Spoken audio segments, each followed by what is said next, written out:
ብፁዕ ወቅዱስ አቡነ ማትያስ ቀዳማዊ ፓትርያርክ ርዕሰ ሊቃነ ጳጳሳት ዘኢትዮጵያ ሊቀ ጳጳስ ዘአክሱም ወዕጨጌ ዘመንበረ ተክለ ሃይማኖት፣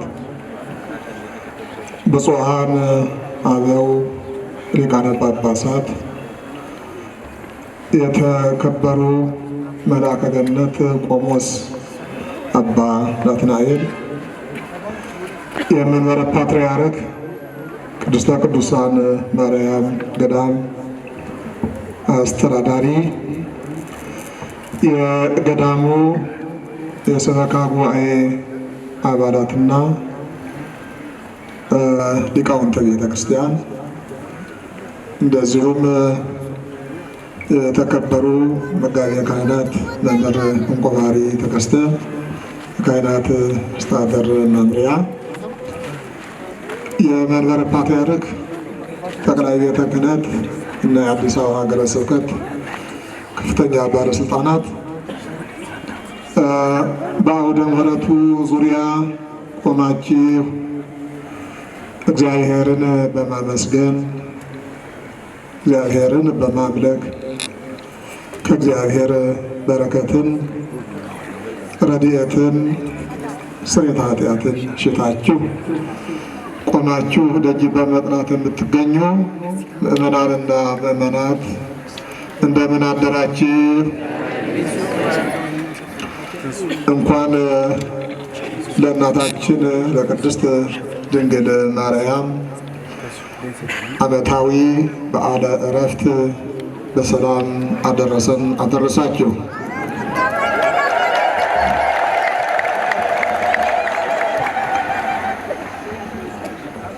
ተፈሥሒ ፍስሕት ኦ ምልዕተ ጸጋ እግዚአብሔር ምስሌኪ።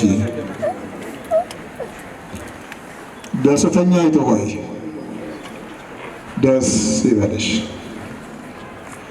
ጸጋ የሞላብሽ እግዚአብሔር ከአንቺ ጋር ነው።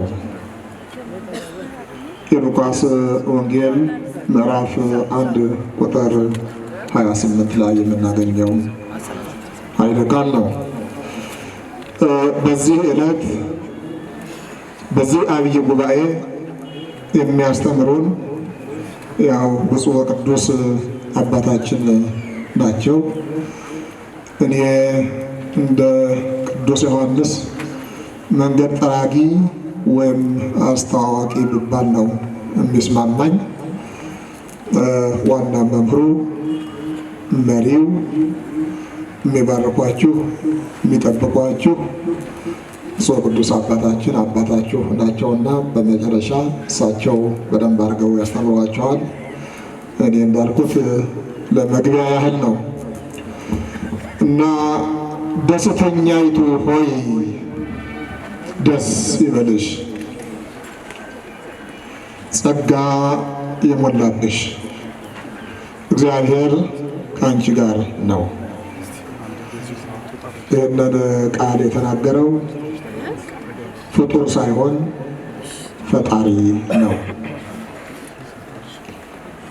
ገብርኤል ቢናገረውም ገብርኤል ተናገር ተብሎ ታዞ ከእግዚአብሔር ተልኮ እንጂ ከራሱ አመንጭቶ ከራሱ አንቅቶ የግል ሀሳቡ ስላልሆነ ዋናው ባለቤቱ ምንጩ ላኪው እግዚአብሔር ስለሆነ ተናጋሪው እግዚአብሔር ነው ብለን እንወስዳለን። እውነትም ነው። ዘእግዚአብሔር ፈነወ ቃለ እግዚአብሔር ይነግር። እግዚአብሔር የላከው የእግዚአብሔር ቃል ይናገራል። ቅዱስ መጽሐፍ ነገሩን ሲጀምረው ወበሳድስ ወርኅ ተፈነወ ገብርኤል መልአክ እምኀበ እግዚአብሔር ብሎ ነው የሚጀምረው። የቅዱስ ዮሐንስን መጸነስ በሰበከበት በተናገረበት ወይም ባበሰረበት በስድስተኛው ወር መልአኩ ቅዱስ ገብርኤል ከእግዚአብሔር ዘንድ ተላከ። ከእግዚአብሔር ዘንድ ተላከ። መልእክተኛ ከሆነ ላኪ አለ። ላኪ ደግሞ ገልጾ አብራርቶ እንዲህ ብለህ እንዲህ ብለህ እንዲህ አድርገህ መልእክቱን አስተላልፍ በትክክል። ያውም የእግዚአብሔር መልእክት ነው። ተላኪውም የእግዚአብሔር መልእክተኛ ነው። በዚህ መካከል ተጨማሪም አይፈቀድም፣ መቀነስም አይፈቀድም፣ ማጎናመስም አይፈቀድም፣ ማሳነስም አይፈቀድም። እንዳለ ቃል በቃል በጥሬነቱ ነው መተላለፍ ያለበት የእግዚአብሔር ቃል። ስለዚህ ቅዱስ ገብርኤል ከእግዚአብሔር ሲላክ ሳለ እግዚአብሔር ለቅድስት ድንግል ማርያም እንዲህ ብለህ ንገራት፣ እንዲህ ብለህ አብስራት ብሎ ልኮታል። በመልእክቱ መሰረት መጥቶ ለቅድስት ድንግል ማርያም የመጀመሪያው ቃል ደስተኛይቱ ሆይ ደስ ይበልሽ፣ ተፈሥሒ ፍሥሒ። ደስተኛይቱ ሆይ ደስ ይበልሽ፣ ጸጋ የሞላብሽ ነሽ፣ እግዚአብሔር ከአንቺ ጋር ነው። በጣም የሚገርም ነው። ወደ ውስጥ ጠለቅ ብለን ስንመለከተው ምናልባት በዘመናችን አነጋገር ማርሽ ቀያሪ ነው የሚባለው።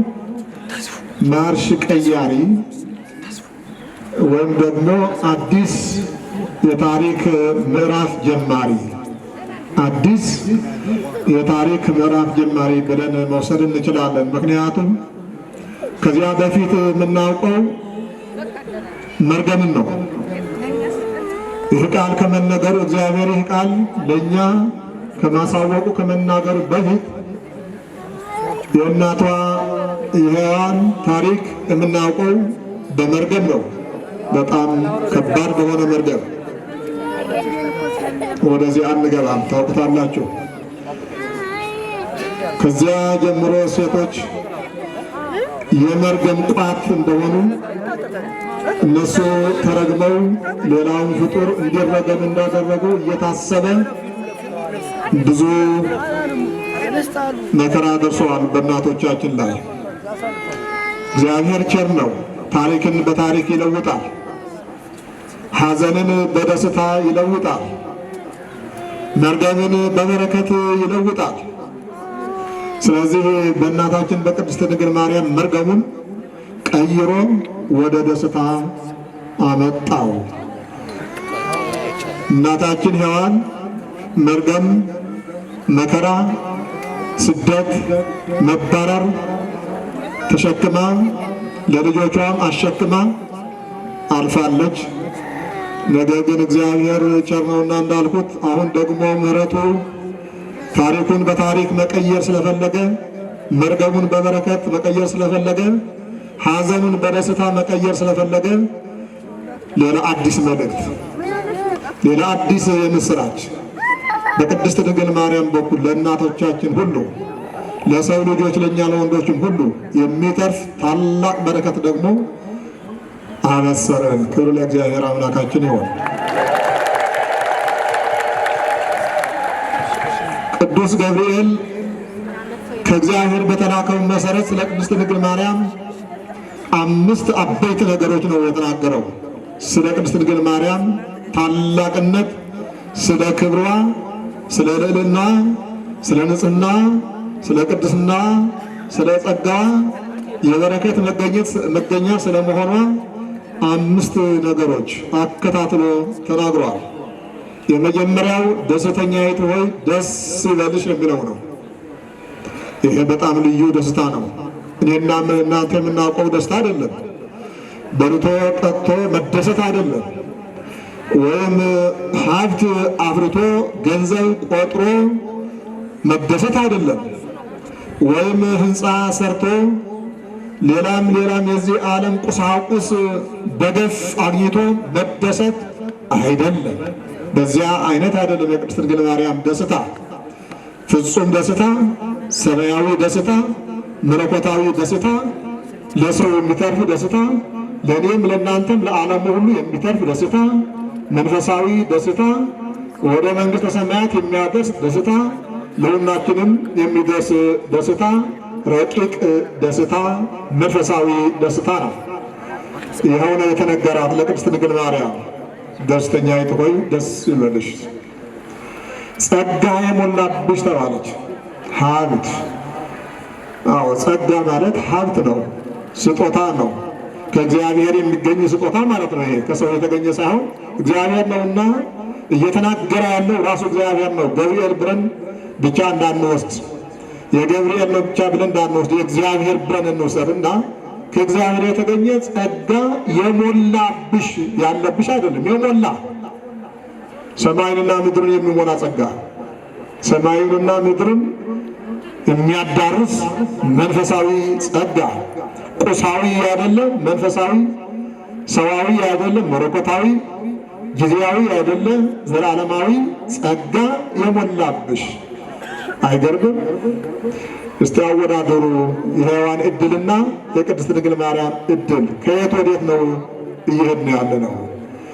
የሔዋን ዕድልና የቅድስት ድንግል ማርያም ዕድል ከየት ወዴት ነው እየሄድን ያለ ነው?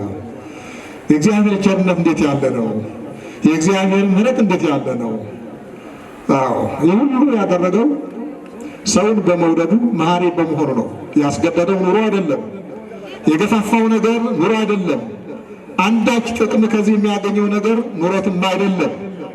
እኛን ሊያድን ስለፈለገ፣ ታሪክን በታሪክ ለመቀየር ስለፈለገ፣ ወይም ደግሞ ማርሹን ለመቀየር የመርገሙ ማርሽ በበረከት ለመቀየር ስለፈለገ ራሱ በልግስናው በጸጋው ያመጣው ነውና እንደዚህ ያለ ጸጋ የሞላብሽ ነሽ ተባለች። ሁለተኛው ነው ይሄ፣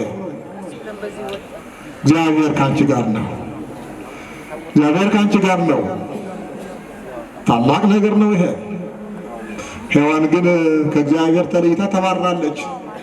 አስወጡ ተብላ ከገነት ተባራ ከባለቤቷ ጋር የገነት በር ተዘግቶባት፣ መዘጋት ብቻም አይደለም፣ ያንን በር የሚጠብቅ ሱራፊ የተባለ መልአክ የሚንቀለቀል የሚንበለበል የእሳት ሰይፍ ይዞ እዚያው እንዲጠብቅ ጭምር በሔዋን ላይ ያደረሰ ግን ከእግዚአብሔር መሆን ሳይሆን መባረር ነው፣ መሰደድ ነው፣ ከገነት ወደ ውጭ እንድትሄድ ነው።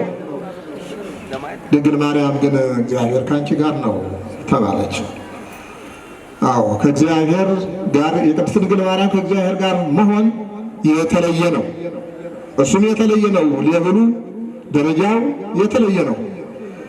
እኛ ጋርም እኮ አለ እግዚአብሔር፣ ከኃጢአተኞች ጋርም እኮ አለ እኮ። ያው ከተለየንማ መኖር እኮ አንችልም፣ መቆምም አንችልም፣ መተንፈስም አንችልም። ትንፋሻችን በእጁ የተያዘ እንደሆነ እኮ ቅዱስ መጽሐፍ ይነግረናል።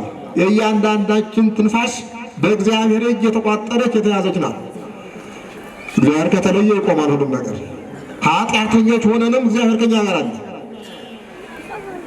በደለኞች ሆነን እድሜ ልካችን በደል ብቻ ኃጢአት ብቻ በኃጢአት ብቻ ተለማምደን የምንኖር ሆነን እያለን እግዚአብሔር ከኛ ጋር አለ። ምናልባትም የተሻልንን የምንል ወደ ቤተ መቅደስ ቀረብ የምንልም አለ ከኛ ጋር እግዚአብሔር። ደረጃው ግን ይለያይ ይሆናል። በተፈጥሮ ግን እየጠበቀን ነው። የቅድስት ድንግል ማርያም ግን እንደዚህ አይደለም። እግዚአብሔር ካንቺ ጋር ነው ሲባል ሳለ በማህፀንሽ ያድራል ነው ነገርየው። በማህፀንሽ ማህፀንሽን መንበረ መንግስት አድርጎ መንበረ መንግስት። አዎ ሌላ ፍጡር ያልታደለው ነው። በማህፀኗ እግዚአብሔርን የተሸከመች እናት አለች። ማህፀኗ የእግዚአብሔር መንበር የሆነላት ሴት አለች። መልአክ ሳለ እግዚአብሔር ሰው ሳለ የለ። እንግዲህ ወደ እግዚአብሔር በጣም ይቀርባሉ ተብለው በቅዱስ መጽሐፍ የተነገረላቸው እነ ኪሩቤል እነ ሱራፌልም ምናልባት መንበሩ የሚችሉት ከሆነ ተሸክሞት ታይተዋል ይባላል። እነ ሱራፌልም ማዕጠንተ ወርቅ ይዘው ያጥኑታል ይባላል። ነገር ግን በእነሱ መንበረ መንግስቱ አስቀምጦ እንዳደረ ግን አልተጻፈም። ቅድስት ድንግል ማርያም ግን አማናዊት ቤተ መቅደስ እውነተኛ ቤተ መቅደስ ማለት ነው። እውነተኛ ቤተ መቅደስ እግዚአብሔር ያደረባት መንበረ ክብር በማኅፀኗ ላይ ዘርግቶ ከሥጋዋ ሥጋ ነስቶ ከሥጋዋ ሥጋ ከነፍሷ ነፍስ ነስቶ በማኅፀኗ በኩነት ያደረባት በተግባር ያደረባት ማለት ነው። የቅድስት ድንግል ማርያም ከእግዚአብሔር ጋር መሆን በእንደዚህ ያለ ደረጃ ነው። በማኅፀኗ እናቱ ሆና እሱም የእርሷ ልጅ ሆኖ የእርሷ አካል ከፍሎ አካሉ አድርጎ ማኅፀኗ ቤተ መቅደስ ቤተ መንግሥት አድርጎ 9 ወር ከ5 ቀን ከአንቺ ጋር ይኖራል ነው የሚሉት። በአንቺ ይኖራለሁ ነው። ይህ ሦስተኛው ነው። ብሩክት አንቲ እምአንስት ከሴቶች ሁሉ የተለየች ነሽ። ከሴቶች ሁሉ የተለየሽ ነሽ። የተባረክሽ ነሽ። የበረከት ሙላት ነሽ። የበረከት ሙላት ነሽ። አዎ የእግዚአብሔር ጸጋ ነው። ይህን ሁሉ በድንግል ማርያም ብቻ አንወስነው፣ ወደኛ የምናውርደው። ወደኛ እኮ ነው ታርጌቱ። ግቡ በስጋሴው እኮ ወደንና ወደ እናንተ ወደ ፍጥረተ ሰብ ወደ አዳም ዘር በሙሉ እኮ ነው። ለብቻዋ የመጣ እኮ አይደለም። እሷ ምክንያት መሸጋገሪያ ምርጥ ዕቃ ሆነች እንጂ በዚያ የሚያከትም አይደለም። በረከቱ ለእኛም ተርፎናል። ስለዚህ ከሴቶች የተለየሽ ነሽ። የተባረክሽ ተለይተሽ የተባረክሽ ነሽ። ሔዋን ተረገመች። እመቤታችን ደግሞ እንደገና የበረከት ሙላት ሆና ደግሞ መጣች። የበረከት ሙላት ሆና መጣች። ተለይተሽ የተባረክሽ ነሽ። አራተኛው ነው። አምስተኛው ደግሞ እስመ ረከብኪ ሞገሰ በኀበ እግዚአብሔር በእግዚአብሔር ዘንድ ከፍተኛ የሆነ ባለሟልነትን አግኝተሻል። ባለሟልነት ሲባሳለ መቼም የምንረዳው ይመስለኛል፣ የሚገባን ይመስለኛል። ባለሟል መሆን ማለት ተደማጭ፣ ተወዳጅ፣ ተሰሚ መሆን ማለት ነው። በእግዚአብሔር ዘንድ ሞገስን አግኝተሻል ሲባሳለ በእግዚአብሔር ዘንድ ታላቅ ክብር፣ ታላቅ ከበሬታ፣ ታላቅ ስፍራ፣ ታላቅ ተሰሚነት፣ ታላቅ ተደማጭነት፣ ታላቅ ተወዳጅነት ያልሽው ነገር የሚፈጸምልሽ ሆነሻልና ተባለች ቅድስት ድንግል ማርያም። የሆነ ሞገስ ከተባለ የአንድ ከፍተኛ ባለስልጣን ባለሟል ነው እገሌ ከተባለ ምን ማለት ነው ትርጉሙ? ያው ግልጽ አይደለም ሁላችሁ። የአንድ ከፍተኛ ባለስልጣን ባለሟል ተብሎ የሚታወቅ ሰው ካለ ምን ማለት ነው? ቀራቢ ነው ማለት ነው። የባለስልጣኑ ቀራቢ ነው። ቀራቢ ከሆነ ደግሞ ተሰሚ ነው፣ ተደማጭ ነው፣ ጉዳይ ያስፈጽማል ማለት ነው። አይደለም እንዴ? የምናውቀው በባህላችን በአኗኗራችን የምናውቀው ነገር ነው። ሰው የምንልከውም ለባለስልጣን እስቲ ማን ብልክ ይሻለኛል፣ ማን ይነግርልኛል፣ ማን ያሰማልኛል፣ የሚቀርበው ማን ነው፣ የሚያስረዳልኝ፣ እሺ የሚያሰኝልኝ ማን ነው ብለን እንጨነቅ የለም። በዚያ በእኛ ቋንቋ ነው እኮ እግዚአብሔርም የሚናገረው በእኛ የቋንቋ ዘይቤ ነውና ቅድስት ድንግል ማርያም በእግዚአብሔር ዘንድ ተሰሚነት፣ ተደማጭነት፣ ተወዳጅነት፣ ቀራቢነት ያላት ምኑስ ያስጠራጥራል? ይሄ በማኅፀኗ ተቀምጦ በማኅፀኗ አድሮ እንዴ በመንፈስ ቅዱስ እኮ ተሞልታለች አይደለም እንዴ? ገብርኤል ሌላም እኮ ነግሮናል እኮ መንፈስ ቅዱስ በአንቺ ላይ ይመጣል እኮ ብለዋል። ምን ማለት ነው? መንፈስ ቅዱስ በአንቺ ላይ ይመጣል፣ ያድርብሻል። መንፈስ ቅዱስ ያድርብሻል። በቃ ማደሪያው እኮ አድርጓታል። በሱ የእርሱ የክብር መገለጫ እኮ አድርጓታል። በቃ ስለዚህ ላይሰማት፣ ላይወዳት፣ ላያደምጣት፣ ላያቀርባት ይህን ሁሉ ክብር አልሰጣትም። በተግባርም እንዳየነው የቃና ዘገሊላው ታሪክ ይኸው ነው። ይህንን ታውቃለች ቅድስት ድንግል ማርያም አሳምራ። በቅዱስ ገብርኤል የተነገራት ነገር ምን እንደሆነ በደንብ ታውቃለች፣ አሳምራ ታውቃለች። ስለዚህ በቃና ዘገሊላ ላይ እኮ አንዲት ቃል የተናገረችው ልጄ ጠጅ እኮ የላቸው ይህች ናት ቃሏ። በቃ አልተለመነችም፣ ለምኝልን አልተባለችም፣ ማልጅንም አልተባለችም። ራሷ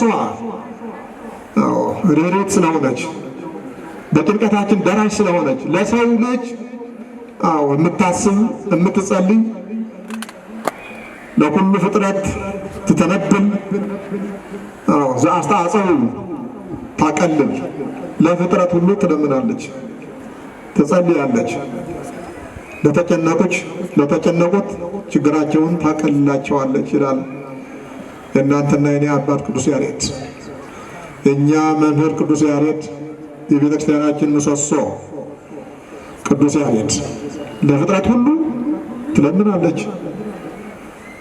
የተጨነቁትም ጭንቀታቸው እንዲቃለል ታደርጋለች ብሎ አስተምሮናል። ቤተ ክርስቲያናችን አንደበቷ ነው፣ ትምህርቷ ነው፣ እምነቷ ነው። ተዘምረዋለች፣ ታምንበታለች። እኛም ይህንን አምነን ነው እኛ ያሬድ ልጆች የሉተር ልጆች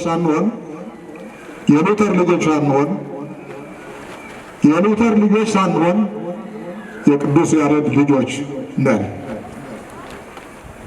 በዚህ እንቁራ። መንፈሳዊ ኩራት እግዚአብሔር የሰጠን ጸጋ ስለሆነ ይህንን አይቶ ነው ቅዱስ ያሬድ ባለመወርነት አግኝተሻል በእግዚአብሔር ዘንድ። ማነው እንደዚህ ያለ? እግዚአብሔር ራሱ። ከእግዚአብሔር በላይ ማን ይመጣል? ከእግዚአብሔር በላይ አዋቂ ነኝ ማለት አያስቀስፍም? ድፍረትስ አይሆንም? ከባድ ኃጢአትስ አይሆንም?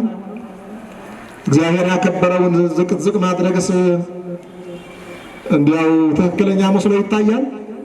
ትክክለኛ ጤነኛ አእምሮ ሊቀበለው ይችላል?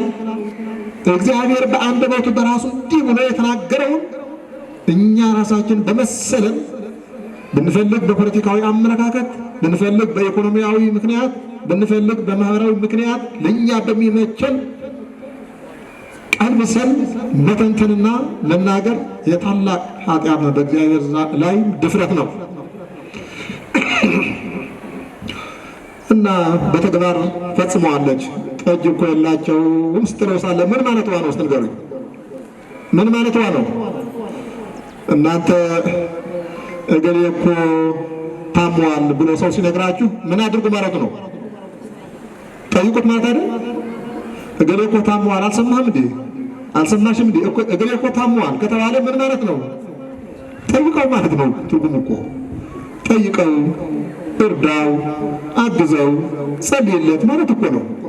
ቅድስት ድንግል ማርያም ጠጅ እኮ የላቸውም ስትል እኮ አበርክትላቸው ነው እኮ አንድምታው። አበርክትላቸው፣ ሰዎቹ ተቸግረዋል ነው ባጭሩ። ፈጸመ አልፈጸመም? ተገበረው አልተገበረው? እሷስ እንደሚፈጽምላት ተማምናለች አልተማመነችም? የተማመነች መሆኗን በምን የምናውቀው? የሚላችሁን አድርጉ አለች። ችግር ከእሱ የለም፣ ከጌታም ችግር የለም፣ ከቅድስት ድንግል ማርያም ችግር የለም።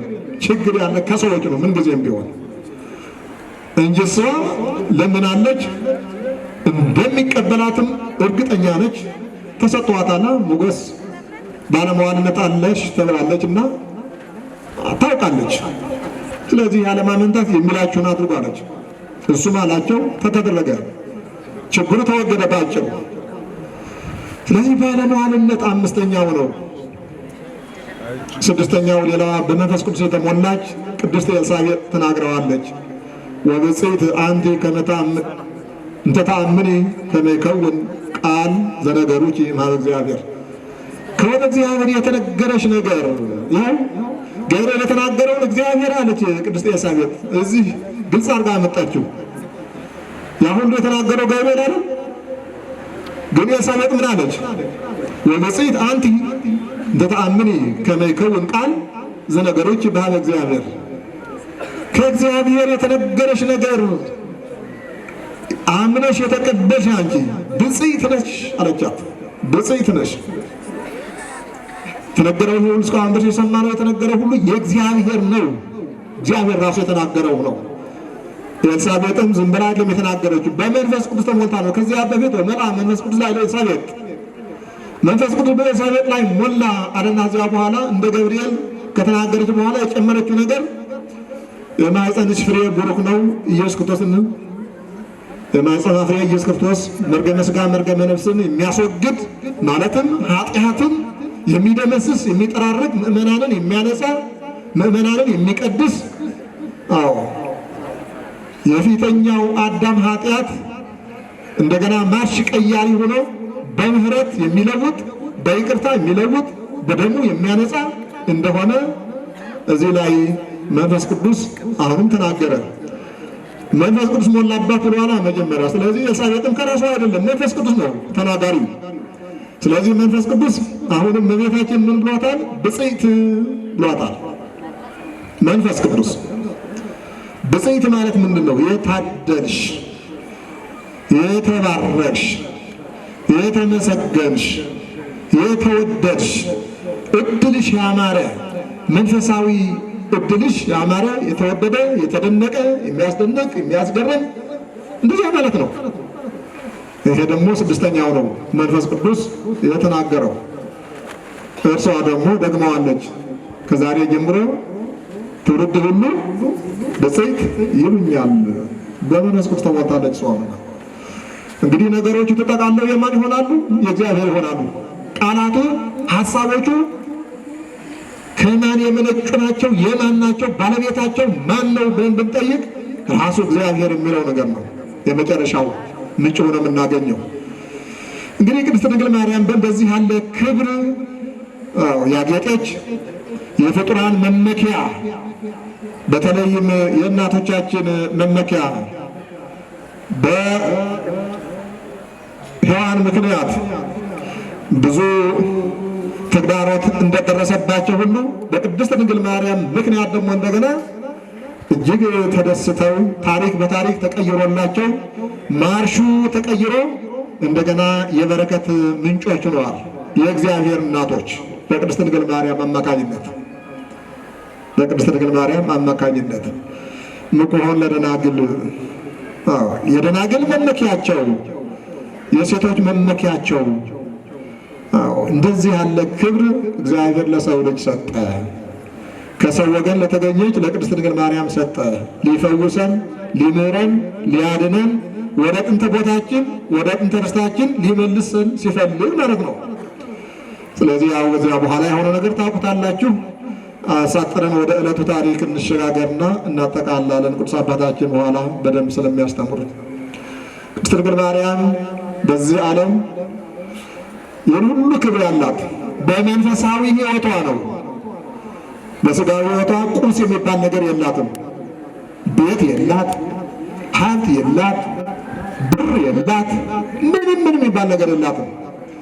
በመንፈሳዊ ሀብት ግን አሁን እንደሰማ ነው ማንም የማይወዳደራት እነ ኪሩቤል እነ ሱራፌልም እንኳን የማይደርሷት ይእቲ ተአቢ እምኪሩቤል ወትፈደፍድ እምሱራፌል፣ እርሷ ከኪሩቤል ትበልጣለች። ወደ እግዚአብሔር በጣም የቀረቡ ኪሩቤል ናቸው። ማለት መንበሩን የተሸከሙ ወደ መንበሩ የቀረበ ሰው መቼ ያው በጣም ቀራቢ ነው ማለት ነው። ከነሱ የበለጠ የሚቀርብ የለም። የነሱ አለቃ ሚካኤል ነው። ስለዚህ ከነዚህም ትበልጣለች፣ ከኪሩቤል ትበልጣለች፣ ከሱራፌልም እጅግ በጣም ትበልጣለች። ከሰው ብቻ አይደለም ከሰማያውያንም ከምድራውያንም ሁሉ ትበልጣለች ተብላ በእንደዚህ ያለ ክብር ያጌጠች መንፈሳዊት ቅድስት ድንግል ማርያም በዚህ ዓለም የዚህ ዓለም መንከራ የዚህ ዓለም መከራ እየተፈራረቀባት 64 ዓመት በዚህ ዓለም ኖራለች። 64 ዓመት። በ64 ዓመቷ ጥር 21 ቀን በዛሬው ዕለት በጌታችን በመድኃኒታችን በኢየሱስ ክርስቶስ አማካኝነት ቅድስት ነፍሷ ከቅድስት ሥጋዋ በክብር ያለ ጻዕረ ሞት እግዚአብሔር ከሷ ጋር እኮ ነው። ጸጋ የተሞላች እኮ ናት። ደስተኛ እኮ ናት። የተባረከች እኮ ናት። ባለሟል ናት። ብፅዕት ናት። አሁን የእሷ ሞት ጻዕር ያለው መስሎ ይታያችኋል? ሕማም ጋር ጣር ይኖረዋል? የለውም። ያው ለሰዎች የተመደበ እስከ ዕለተ ምጽአት ሥጋና ደም ወደ እግዚአብሔር መንግሥት ስለማይገባ ስመተ ሥጋ ወደም ይወርስ መንግሥተ እግዚአብሔር። ሥጋና ደም ወደ እግዚአብሔር መንግሥት አይገባም። ቢገባም በዕለተ ምጽአት ታድሶ ነው። አሁን ያለው ባህሪ ውልቅ አድርጎ ጥሎ አዲስ ሆኖ ያለ ክፋታችን ምናችን በሷ ባይኖርባትም ያንን አውልቀን ጥለን አዲስ ሕይወት፣ አዲስ አስተሳሰብ፣ አዲስ አኗኗር ይዘን ኋላ ካልሆነ በስተቀር ሥጋና ደም እንዳለ አይወርስም፣ ወደ እግዚአብሔር መንግሥት አይገባም እና ልትሞት ግድ ሆኗል በእግዚአብሔር ፈቃድ፣ በእግዚአብሔር ጸጋ። ስለዚህ ቅድስት ነፍሷ ከቅድስት ሥጋዋ ራሱ ልጇ በክብር ተቀብሎ ነፍሷን ይዞ ወደ ራሱ መንግሥት አድርሷል። ቅዱስ ሥጋዋ ደግሞ ትኖርበት በነበረ በዮሐንስ ወንጌላዊ ዮሐንስ ወልደ ነጎድጓድ ማለት ነው። በዮሐንስ ወንጌላዊ ቤት ነበር ስትኖር የነበረ። ቤት አልነበራት።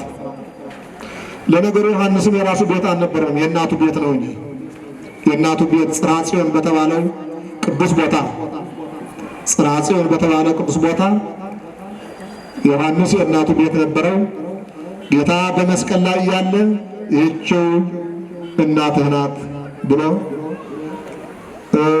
እሷ ደግሞ እንደገና ይኸው ልጅሽ ነው ብሎ አደራ ሰጥቶት ስለነበረ ወይም ሰዓት ንስሐ ውእቱ ውረድ ወአይታው ቤት ከዛች ሰዓት ጀምሮ ያ ደቀ መዝሙር ዮሐንስ ወልደ ነጎድጓድ ማለት ነው ወዴት ወሰዳት?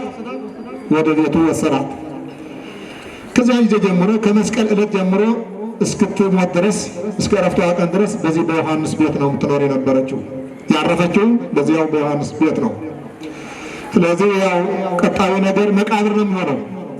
መቃብር ነው የሚሆነውና ቅዱሳን ሐዋርያት የአባቶቿ የመቃብር ውስጥ በሆነ በጌቴሴማኒ ለእሷ በሚመጥን ክብር ማዕጠንተ ወርቅ ይዘው መስቀለ ወርቅ ይዘው በምስጋና በዜማ በዝማሬ ልክ በቤተ ክርስቲያናችን እንዳለው ስነ ስርዓት ማለት ነው።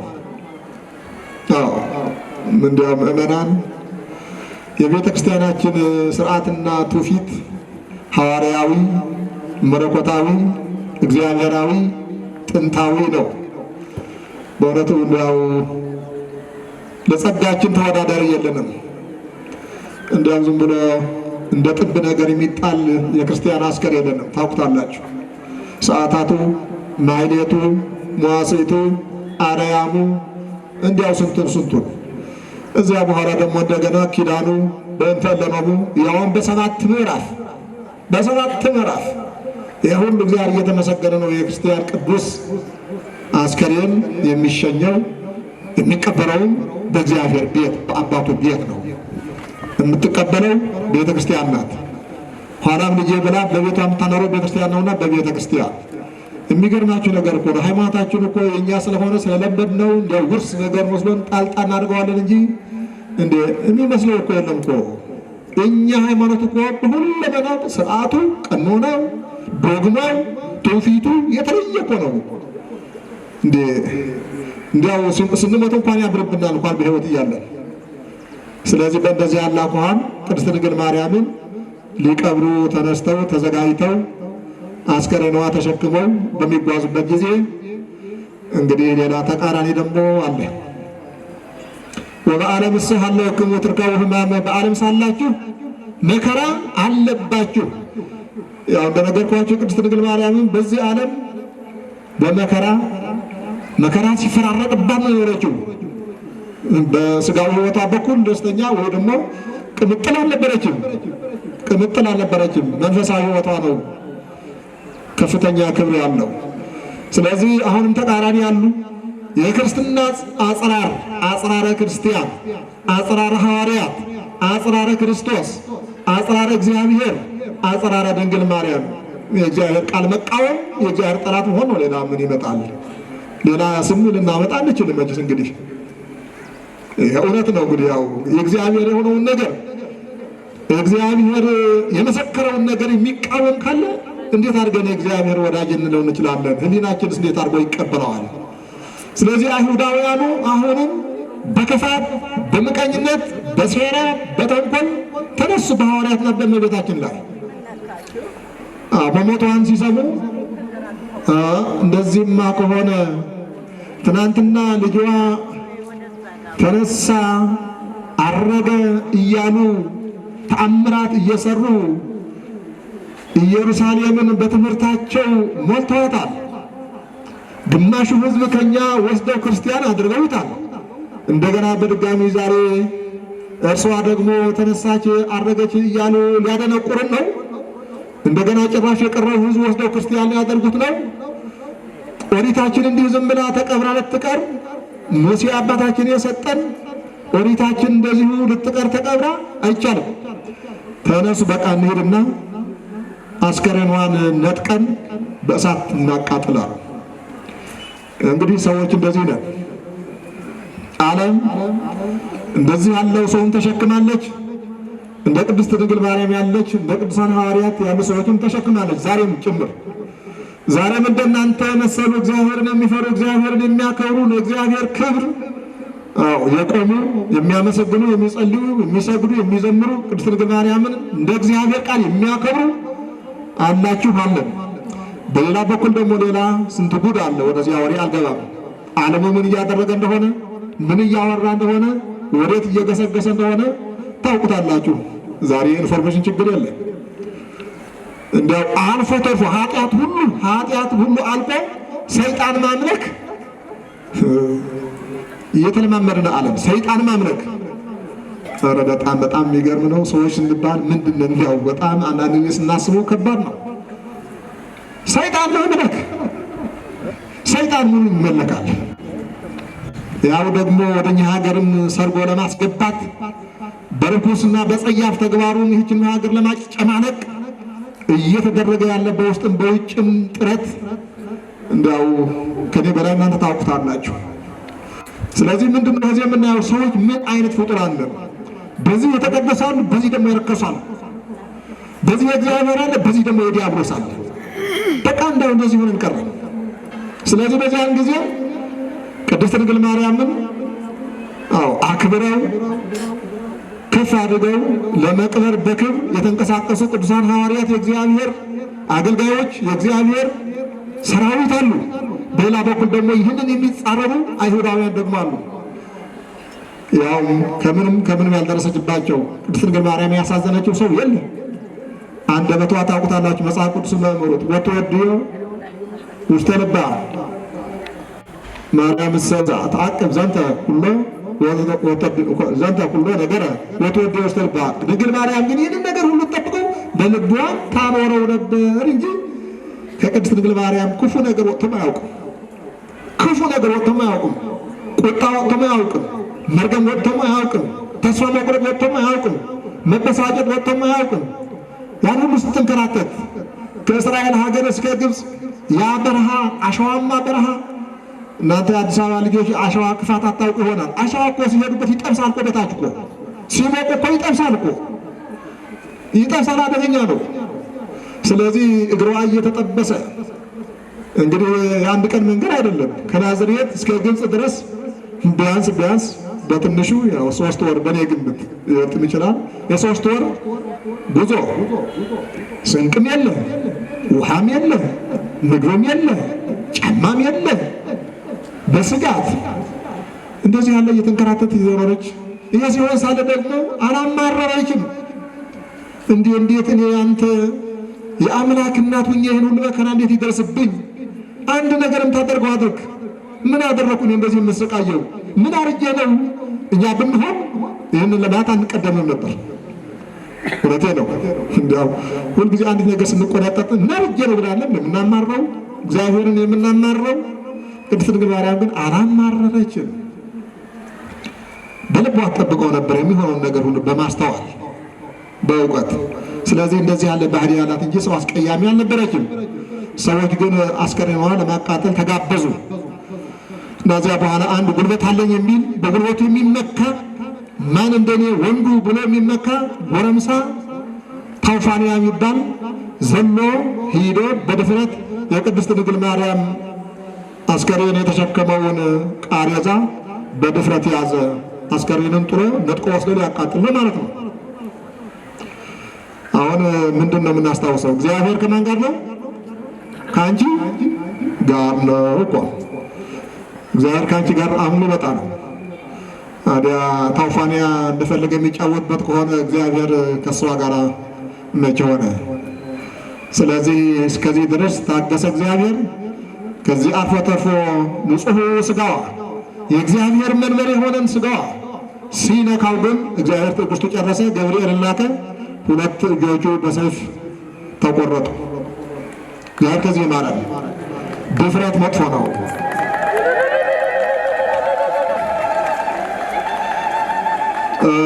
በእግዚአብሔር ላይ መነሳት አደጋም ነው። ጌታ ምን ብሎ የተናገረ ይመስላችኋል? ዘሰ ወድቀ ዲበ ይእቲ እም ይትቀጠቀጥ ወለዘሂ ወድቀት ዲበ ተሐርጾ። ድንጋይዋ በሰው ላይ ብትወድቅ፣ አንድ ትልቅ ድንጋይ በሰው ላይ ቢወድቅ ማን ነው የሚጎዳው? ድንጋይ ነው የሚጎዳው? አይደለም። ሰውየው በድንጋይ ላይ ቢወድቅስ ድንጋይ ነው የሚጎዳው? አይደለም። ባይ ነው የሚጎዳው? አይደለም። ሰውየው በድንጋይ ላይ ቢወድቅስ ድንጋይ ነው የሚጎዳው? አይደለም። ብትወድቁበትም ቢወድቅባችሁም ተጎጂዎች እናንተ ናችሁ።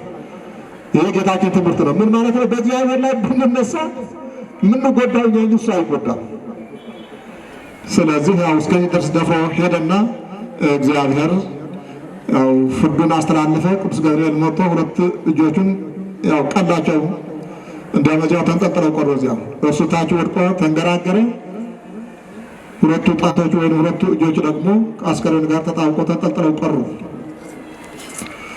ቅዱስ ገብርኤል ይህ ብቻ ማለም ያደረገ አስከሬኑን ይዞ ቅዱስ ዮሐንስን ጨምሮ ወደ ገነት ወሰደ። ወደ ገነት ወሰደ የቅድስት ድንግል ማርያምን አስከሬን።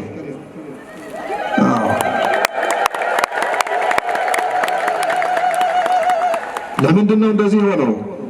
ድሮም የተላከ ማን ነው? የተላከ ማን ነው? እግዚአብሔር ከአንቺ ጋር ነው ያለ ማን ነው?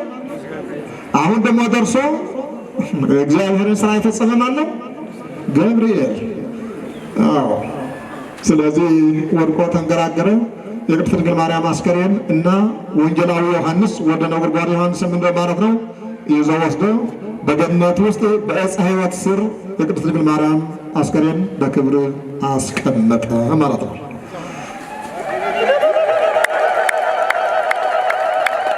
ይህን ሁሉ ታሪክ የተፈጸመው በዛሬው ዕለት ጥር 21 ቀን ነው። ግን የሚገርማቸው ሰዎች እንደዚህ ሲሆኑ እግዚአብሔር ምን አደረገ?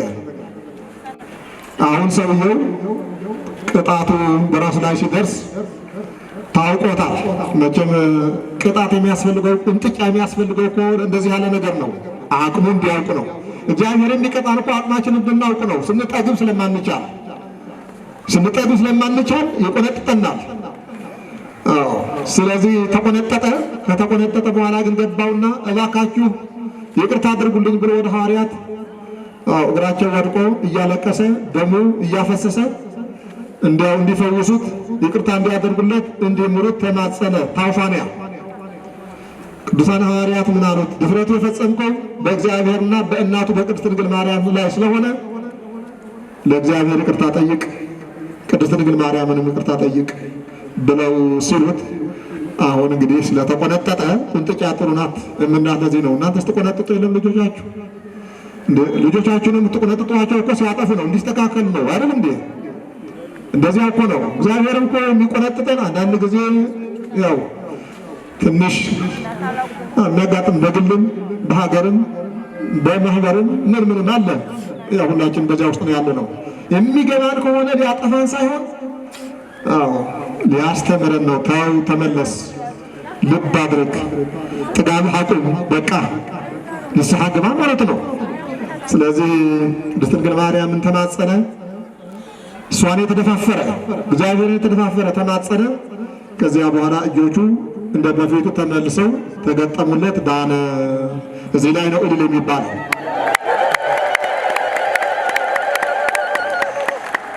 ተቆረጠ ሲባል ምን ያሰኛል? ይማረን ነው የሚያሰኘው እሱ። ይማረን ከእንደዚህ ያለ ይማረን የሚባል እንጂ ሰው ተቆረጠ ተብሎ እልል አይባልም። አሁን ግን እጆቹ ተፈውሰውለት የቅድስት ድንግል ማርያም ምሕረት የእግዚአብሔር ምሕረት ተፈጽሞለት በእምነት ስለተመለሰ ነው። አያችሁ ስንመለስ እግዚአብሔር ወዲያው ሰከንድም የላትም። ይህ ሰውዬ እኮ የስንት ቀን ቀኑን አትሰጠው። ኧረ ገና አልተጠመቀም እኮ አላመንም እኮ ገና እንዲያ ብቻ ግን ሕሊናው ተሰውሯል፣ ገብቶታል፣ ተመልሷል። ስለዚህ ይህች ነገር ብቻ ተቀብሎ እግዚአብሔር ማረው። መልሶ ደግሞ እንደገና ጤናማ እጅ ልክ በተሰቀለ ጊዜ የሊቀ ካህናቱ ባሪያ ጴጥሮስ ጆሮውን የመታው ማለት ነው። በቅዱስ ወንጌል ተጽፎ የምናገኘው ጌታ መልሶ እንደገና እንደነበር አስተካክሎት የለም ጆሮው ልክ እንደዚያ ማለት ነው። አሁን ደግሞ እንደገና መለሰለት፣ አዳነው። እግዚአብሔር እንደዚሁ ይማረን፣ እንደዚሁ እሱን እንዳዳነ እኛም ያድነን። ከዚያ በኋላ ግን ምን አማራጭ ያለው? ተጠመቀ። እሱም ተጠመቀ፣ አመነ፣ ክርስቲያንም ሆነ። ይሄ እልል ያሰኛል። ሰው እንዲድን ነው የእግዚአብሔር ፈቃድ፣ ሰው እንዲጠፋ አይደለም። የእግዚአብሔር ፈቃድ የመጨረሻ ግቡ እንዲድን ነው። ምንም ይሁን ምን እዚያ ላይ ነው። በቀደም የዘመርነው መዝሙር ያለ የሚለው 99 መላእክት ትቶ አንዱን ለመፈለግ መጣ። በአንዱ መመለስ ደግሞ በሰማይ ታላቅ ደስታ ሆናል የተባለው የእግዚአብሔር ግብ ሰው መዳን ነው፣ እንዲድን ነው፣ ንስሐ እንዲገባ ነው የሚፈልገው ነው። ፈቃዱን እንወቅለት፣ ፍላጎቱን እንወቅለት። ስለዚህ እሱም ተጠመቀ። በዚያን ጊዜ ብዙ አይሁዳውያን በክርስትና ሃይማኖት አምነው ተጠመቁ። ተአምረ ማርያሙ ወወልደ ቀያፋሂ ተጠምቀ ምስሌሆሙ። የዋና አድመኛው ጌታን ያሰቀለ የፈረደ ያስፈረደ ያሳደመ የቀያፋ የሊቀ ካህናት ልጅ ሳይቀር ተጠምቆ ክርስቲያን ሆነ በዚህ ዕለት ይላል። የቀያፋ ልጅ ሳይቀር እዚህ እስከ ገነት ድረስ ያለው ጉዞ በዛሬው ዕለት ተፈጸመ ነው። ከዚያ በኋላ ያለው በጾመ ፍልሰታ የምንማረው ነው። እግዚአብሔር ለዚያ ያደርሰን፣ በዚያን ጊዜ እንማረዋለን። ዋናው ትልቁ ነገር ግን ሁላችንም መውሰድ ያለብን እግዚአብሔር ለእኛ ያደረገልን ነገር ምን ያህል ታላቅ መሆኑን ነው። ይህ ሁሉ የሚደረግ ያለው ዙር የሚሄድ ያለው እኮ እኔና እናንተን ማዳን ነው ነው። ጌታችን ኢየሱስ ክርስቶስ ያስተማረን አንዲት ቃል ብቻ ጥቀስና ላጠቃልል። ሐዋርያት በአንድ ወቅት ተናደው ተበሳጭተው ጌታን አንድ ነገር ጠይቀውታል። ኤልያስ ከሰማይ እሳት ትውረድ እያለ 50 አለቃዎችን ከነ ሰራዊታቸው እንዳቃጠለ እኛም ይህችን መንደር ከሰማይ እሳት አውርደን እንድናቃጥላት ፍቀድ ብለውታል። ሐዋርያት ናቸው ዮሐንስና ያዕቆብ። ይህችን መንደር ስላስቀየመቻቸው ነው። ትንሽ አስቀይማ ነበርና ወዲያውኑ ተናደው ወደ ጌታ ሄደው ይህችን መንደር እንድናቃጥላት ኤልያስ እንዳደረገው በእሳት እንድናጋያት ፍቀድልን አሉት። ዘአይ መንፈስ አንትሙ አላቸው ጌታ። እናንተ ደግሞ ምን መንፈስ ነው ያላችሁ? ምን መንፈስ ነው ያለባችሁ? የሰው ልጅ የጠፋውን ሊያድን እንጂ ሊያጠፋ አልመጣም። አያችሁ፣ የእግዚአብሔር ፈቃድ ይሄ መሆኑን እንወቅ።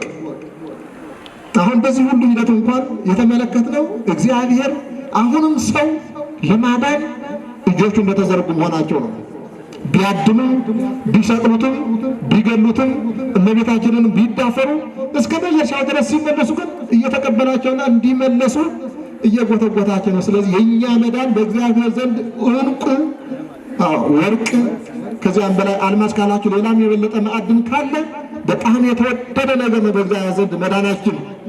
ይህን ሁሉ ያደረገው ወደ ቅድስት ድንግል ማርያም የመጣው በረከት እኛን ለማዳን ነው ታርጌቱ ብያቸዋለሁ። ስለዚህ እግዚአብሔር የማዳኑን ነገር እንወቅለት፣ እንደወደደን እንውደደው፣ እንደተከተለን እንከተለው። በእውነቱ እሱ በመካከላችን ተገኝቶ እንደታዘዘው እኛም እንታዘዘው። በዚሁ እንቀጥል ምእመናን። እግዚአብሔር አምላካችን በፍቅሩ እና በእናቱ ፍቅር ያኑረን። ከእናታችን ሕግት ድንግል ማርያም በረከት ረድኤት ያሳድርብን። ለዛሬ ዓመት በሰላም በጤና ያድርሰን። እንግዲህ ከዚህ የቀረው እንዳልኳችሁ የመግቢያችን ያልካልኩኝ ቅዱስ አባታችን ይባርኳችኋል፣ ያስተምራችኋል። ስላዳመጣችሁን ያመሰግናለሁ።